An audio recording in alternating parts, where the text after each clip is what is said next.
Hi കൂട്ടുകാരെ, പുതിയൊരു വീഡിയോയിലേക്ക് എല്ലാവർക്കും സ്വാഗതം. അങ്ങനെ ശ്രേയ പറയാണ് ഇനി ആകാശിനോട്, അതായത് നിൻ്റെ അക്കുച്ചേട്ടൻ എന്ന് പറയുന്ന ആ ചേട്ടനോട് ചെന്ന് പറഞ്ഞേക്ക്, എനിക്കുള്ള കല്യാണ സാരി നീയാണ് എടുത്തു തന്നത് എന്നുള്ള സത്യം നീ വെളിപ്പെടുത്തണം എന്ന് പറയട്ടോ. ഇതും കേട്ടിട്ട് ചാരു ഇവിടെ നിന്ന് പോവുകയാണ്. പിന്നീട് ചാരു തൻ്റെ വീട്ടിൽ ചെന്ന് താൻ ആ ഒരു ഫോട്ടോ എടുത്തല്ലോ, റോഡ് സൈഡിൽ നിന്ന് ആ ഫ്ലെക്സ് ഒട്ടിച്ചിരിക്കുന്ന ആ ഓരോ ഫോട്ടോ ഇങ്ങനെ എടുത്ത് സൂം ചെയ്ത് ഇങ്ങനെ നോക്കണം കേട്ടോ. അങ്ങനെ അതിങ്ങനെ അടുപ്പിച്ച് നോക്കുമ്പോൾ തനിക്കൊരു സത്യം മനസ്സിലാവുകയാണ്.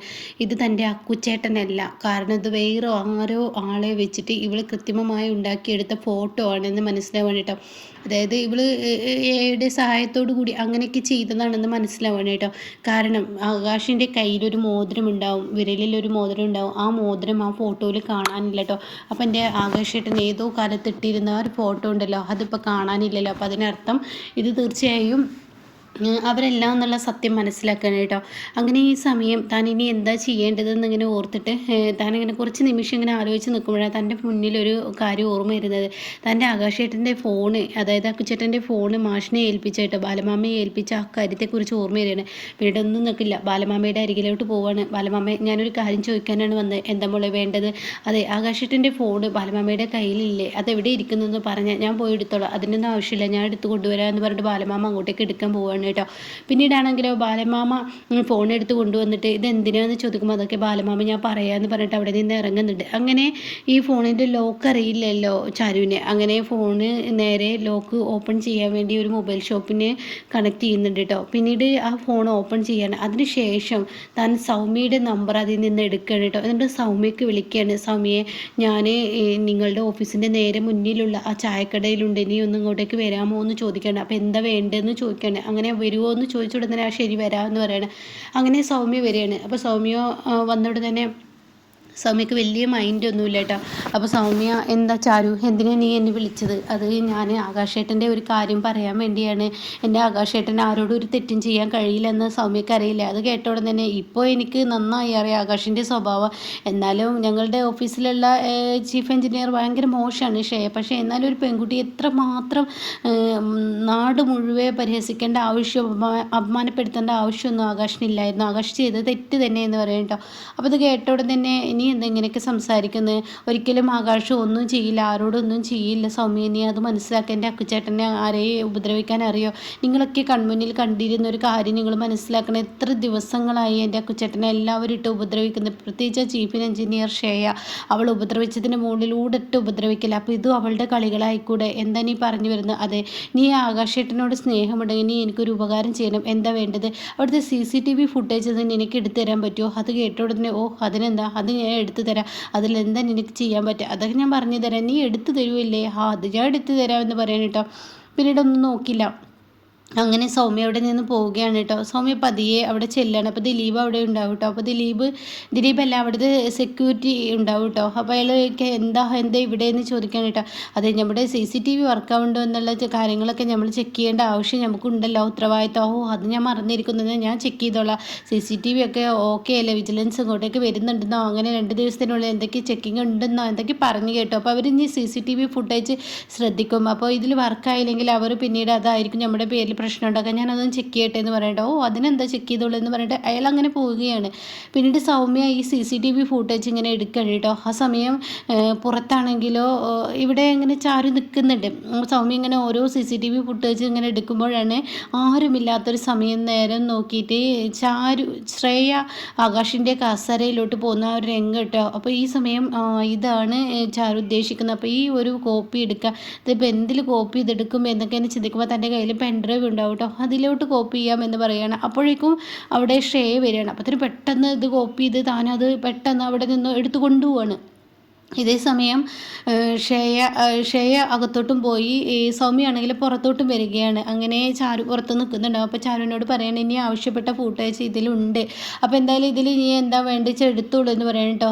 ആകാശ് പുറത്ത് വരണം. ആകാശ് നല്ലൊരു പയ്യനാണ്, അവനൊരിക്കലും ഒരു ബുദ്ധിമുട്ട് വിഷമം ഉണ്ടാവരുത്, അവൻ ആരെയും ദ്രോഹിക്കാൻ അറിയില്ല എന്ന് ഞങ്ങൾക്ക് നന്നായി അറിയാം. പക്ഷെ ഇതൊക്കെ കണ്ടപ്പോൾ എല്ലാവർക്കും ഒരു വിഷമം തോന്നിയെന്ന് പറയാം കേട്ടോ.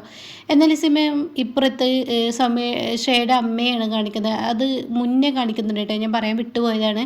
ഷേയുടെ അമ്മ ചോദിക്കുകയാണ് എന്ത് രസമുള്ള പുടവയാണ്, എന്ത് ഭംഗിയാണ് ഈ സാരി കാണാൻ, ഒരിക്കലും പ്രതീക്ഷിച്ചില്ല. ആ പുടവക്കാരി വാങ്ങിത്തന്നതല്ലേ, സാരി വിൽക്കുന്നവൾക്ക് നന്നായി സാരി ഏതാണെന്നറിയാം, എന്നാലും അവളൊരു സിംഹം തന്നെ എന്നിങ്ങനെ പറയുന്നുണ്ട് കേട്ടോ. ആ സമയം ഷേ പറയണ അവൾ സിംഹമാണെങ്കിൽ ഞാൻ റിംഗ് മാസ്റ്ററാണ്, കാരണം ഞാൻ അവൾ സിംഹമാണെങ്കിൽ ഞാൻ കളിപ്പിക്കുന്ന റിംഗ് മാസ്റ്ററാണ് എന്നൊക്കെ ഇങ്ങനെ ഷേ പറയണം കേട്ടോ. എന്താ മോളെ നീ പറയുന്നത്? അതെ അമ്മേ, അവളിപ്പോൾ എനിക്ക് സാരിയൊക്കെ എടുത്തതെന്ന് എന്താണെന്നറിയാം, നാട്ടുകാർ ഒരു പറച്ചിലുണ്ട് അവളുടെ കൈകൊണ്ട് സാരി എടുത്ത് തന്നാൽ ഒരിക്കലും ആ ഒരു വിവാഹത്തിന് പിന്നീട് ഒരു പ്രശ്നം വരില്ലെന്ന്.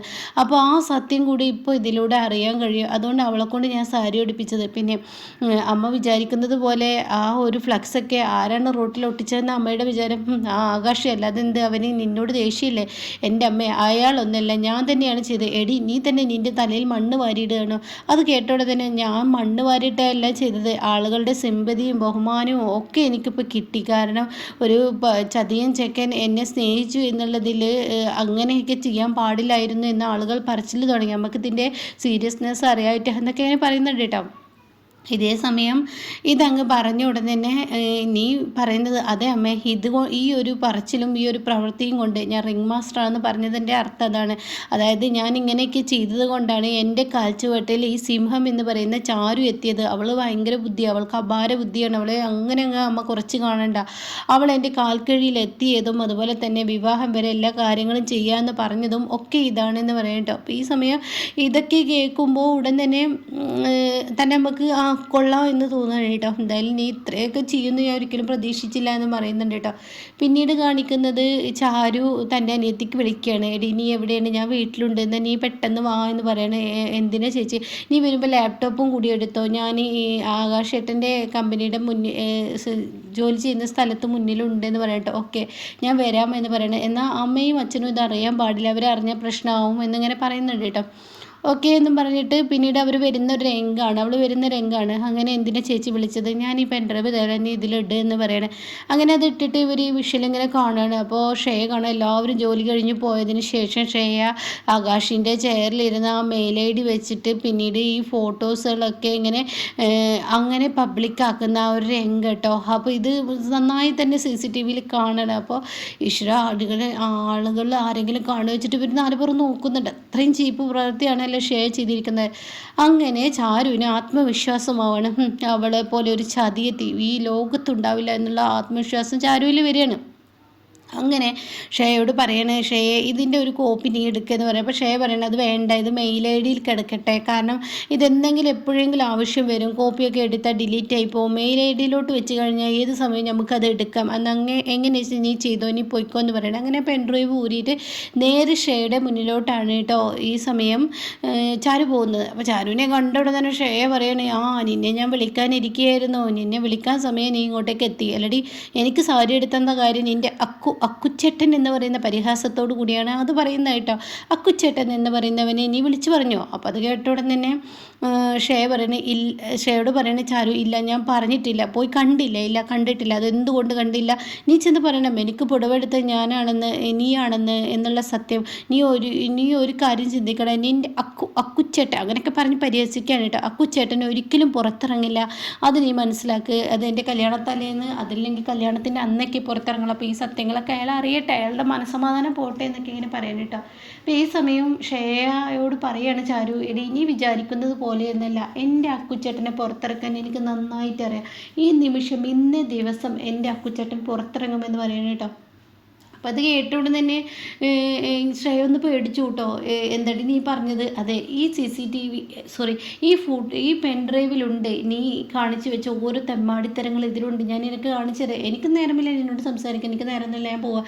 നേരമുണ്ടായാൽ നിങ്ങൾക്ക് തന്നെ, അല്ലെങ്കിൽ നാണം കെടാൻ നിങ്ങൾ തന്നെ ഒരുങ്ങേണ്ടി വരും. അതുകൊണ്ട് ഞാനൊരു കാര്യം പറയാം, ഇത് കണ്ടിട്ട് പോയിക്കോളൂ, നിങ്ങളുടെ ലാപ്ടോപ്പിൽ അതൊന്ന് ഇട്ട് നോക്കുക എന്ന് പറയുമ്പോൾ ഷെയർ ചെയ്ത പ്രവൃത്തി മുഴുവൻ CCTVയിലൊക്കെ വന്നിരിക്കുന്നത് കേട്ടോ. CCTVയിലൂടെ എടുത്തിരിക്കുക എന്നുള്ള ഷെയർ മനസ്സിലാക്കണം. എന്നിട്ട് പറയാണ്, നീ നാണം കിട്ടണ്ടെന്നുണ്ടെങ്കിൽ നീ കൊടുത്ത കേസ് നീയായിട്ട് തന്നെ വാപ്പസ് വാങ്ങുക, അതല്ലെങ്കിൽ നീ ഇപ്പം നാണം കെടും, എൻ്റെ അക്കുച്ചേട്ടൻ എന്ന് തന്നെ ഞാൻ പുറത്തിറക്കുമെന്ന് പറയണം കേട്ടോ. ഈ പറയുന്ന ആകാശ് പുറത്തിറങ്ങുന്നുണ്ട്. ഇപ്പം ഇതിൻ്റെ ബാക്കി റിവ്യൂ കേൾക്കാൻ താല്പര്യമുള്ളവർ ചാനൽ സബ്സ്ക്രൈബ് ചെയ്തിട്ടാൽ ഞാൻ ഇടുന്ന വീഡിയോയുടെ നോട്ടിഫിക്കേഷൻ എനിക്ക് ലഭിക്കും കേട്ടോ.